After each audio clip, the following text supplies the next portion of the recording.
मधुप श्याम नंद बाबा सो सारी सामग्री आज भोग में सजाई है। भगवान के एक बेस्ट फ्रेंड है कन्हैया के, जिनका नाम है श्री दामा। श्री दामा कह रहे कन्हैया तू ऐसे कुछ का कुछ बोल रहा है कि गोवर्धन भगवान है कि ये सच्ची का भगवान है। हमने तो आज तक नहीं सुना कि पर्वत भी भगवान होता और ये भोग लगाएगा। भगवान सारे ब्रजवासियों को इस शर्त पर लेकर आए थे कि भैया तुमने आज तक इंद्र को भोग लगाया, इंद्र खाने नहीं आया, किंतु मैं तुमको दिखाऊंगा कि गोवर्धन नाथ ने प्रत्यक्ष भोग लगाया। तो जो देखो जो मित्र होता है ना वो पूछ लेता है अपने मित्र से कि भैया तू सच कह रहा है, यदि झूठ कह रहा है तो हमें तो बता ही दे, हमें कॉन्फिडेंस में ले ले, बाकी से तू झूठ कह रहा है तो कहता।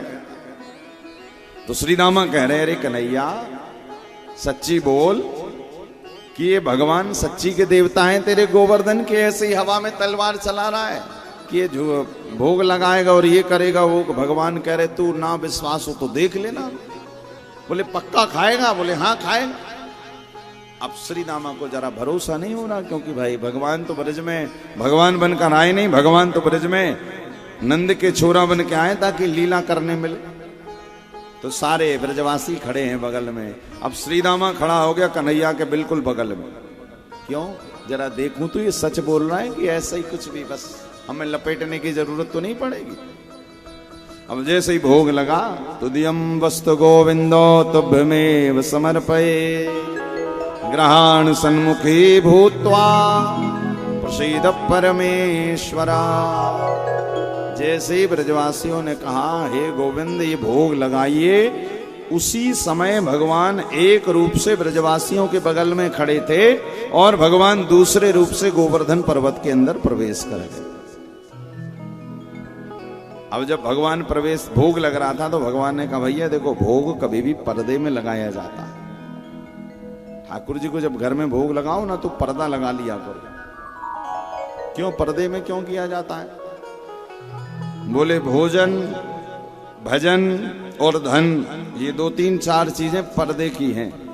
आपके यहां पर धन कितना आया है दुनिया को ढिंडोरा पीट कर थोड़ी बताते, वो तो रख लेते हो धीरे चुपचाप। ऐसे ही जब भजन करो माला करो, कितनी करी ढिंडोरा पीट, अरे आज तो हमने महाराज 12 करी, तुमने कितनी करी? 14 करी। अच्छा कई लोग देखो नवरात्रि पे हमने देखा मंदिर जाते हैं देवी जी के, अष्टमी जब तिथि आती है तो माता जी के मुख में पूरी लगा कर आते हैं। क्यों? दिखाने के लिए कि हमने भक्ति करी।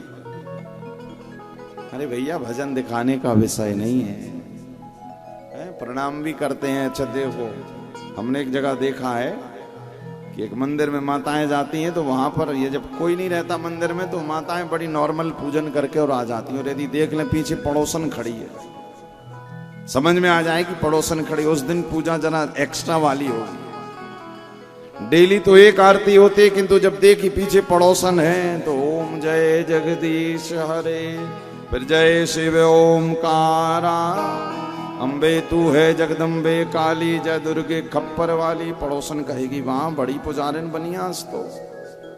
क्यों? बोले हम प्रदर्शन कर रहे हैं। इसी कारण भजन भोजन धन ये पर्दे की चीज है। अब ब्रजवासियों ने कही लाला हम तुम्हारे 7 कोस के हैं गोवर्धन, 7 कोस यानी 21 किलोमीटर। ब्रजवासी कह रहे कन्हैया हम इतना बड़ा पर्दा कहां से लेकर आए भैया तुम बताओ। तो कन्हैया कह रहे अच्छा इतना बड़ा पर्दा नहीं ला सकते, आंखें तो बंद कर सकते हो? कहा हाँ वो कर सकते। तो सबने अपनी अपनी आंख बंद की और जैसे ही सबने आंख बंद की सोई भगवान गिरिराज महाराज गोवर्धन पर्वत के अंदर प्रवेश कर गए। एक रूप से ब्रजवासियों के बगल में खड़े हैं उनके लाला बनकर, और दूसरे रूप से भगवान गोवर्धन में प्रवेश। सबकी आंख बंद है। अब भगवान भोग लगाना शुरू किए। खुरमा खीर मोहन रबड़ी जलेबी कलाकंद मैसूर पाक। अब बगल में खड़ा श्री दामा, उसने कहा जरा देखूं तो कन्हैया ने कहा था कि ये गोवर्धन पर्वत सच में खाएगा, ये सच्ची का भगवान है, तो जरा देखूं तो कि बाहर लीला क्या चल रही, सच्ची में खा रहा है या कन्हैया झूठा ही कह रहा है। तो सबकी तो आंख बंद है। ये श्री दामा ने धीरे से एक आंख खोल ली। एक आंख खोली तो क्या देख रहा है कि वो गोवर्धन पर्वत सच में एक एक थाल उठा उठाकर खाते जा रहे हैं। श्री दामा ने कहा, रे ये तो सच्ची का भगवान है भैया।